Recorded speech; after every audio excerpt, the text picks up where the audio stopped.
சிம்ம ராசி அன்பர்களுக்கு வணக்கம். மே மாதம் முதல் தேதி வெள்ளிக்கிழமையான இன்னைக்கு உங்களுக்கான தினசரி ராசி பலன் என்னன்னு பார்க்கலாம் வாங்க. குரு பகவான் லாபஸ்தானமான 11ஆம் வீட்ல உச்ச பலத்தோட இருக்கிறது ரொம்பவே விசேஷம். இது உங்களோட வருமானத்தை பெருக்கி புது புது வாய்ப்புகளை கொண்டு வரும்.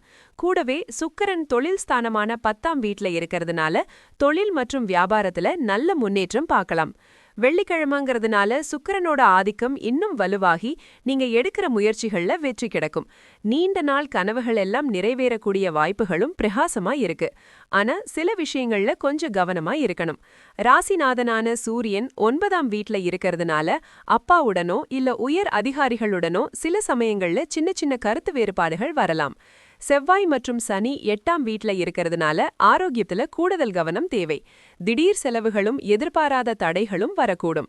கேது உங்க ராசியிலே இருக்கிறதுனால சில நேரங்கள்ல மனக்குழப்பங்களும் முடிவெடுக்கிறதுல ஒரு தயக்கமும் வர வாய்ப்பிருக்கு. சந்திரனும் சுவாதி நட்சத்திரத்துல சஞ்சரிக்கிறதுனால தகவல் பரிமாற்றங்கள்ல ரொம்ப கவனமா இருங்க. இன்னைக்கு ராகு காலம் காலை 10:31 மணியிலிருந்து 12:06 மணி வரைக்கும் இருக்கு. இந்த நேரத்துல முக்கியமான ஒப்பந்தங்கள்லயோ முடிவுகள்லயோ கையெழுத்து போடுறத தவிர்த்திடுங்க.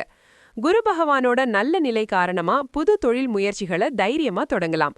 வருமான வாய்ப்புகளை நல்லா பயன்படுத்திக்கிட்டு முதலீடுகள் பத்தி ஆலோசனை செய்யலாம். வெள்ளிக்கிழமைங்கிறதுனால கலை மற்றும் அழகு சம்பந்தப்பட்ட விஷயங்கள்ல கவனம் செலுத்துறது நல்லது. அவசரப்பட்டு எந்த முடிவையும் எடுக்க வேண்டாம். முக்கியமா நிதி விஷயங்கள்ல தேவையற்ற மனக்குழப்பங்களை தவிர்த்து தெளிவா சிந்திக்க முயற்சி செய்யுங்க. இந்த சவால்களை கடக்க ஓம் ஷம் சனைச்சராய நமகங்கிற மந்திரத்தை உச்சரிப்பது நல்லது. திருநள்ளாறு சனீஸ்வரன் ஆலயம் அல்லது உங்களுக்கு அருகில் இருக்கும் சனீஸ்வரர் கோவிலுக்கு போய் வரலாம். சனிக்கிழமைகள்ல நல்லெண்ணெய் தீபம் ஏத்தி வழிபடலாம். ஏழை எளியவர்களுக்கு அன்னதானம் அல்லது கருப்பு நிற ஆடைகளை தானம் செய்யறது ரொம்பவே நல்லது. மொத்தத்துல இன்னைக்கு உங்களுக்கு ஒரு 5 நட்சத்திர பலன் இருக்கு. பொறுமையா நம்பிக்கையோட செயல்பட்டீங்கன்னா எல்லா சவால்களையும் எளிதா கடந்து வெற்றி பெறலாம். நல்லதே நடக்கும். வாழ்த்துக்கள்.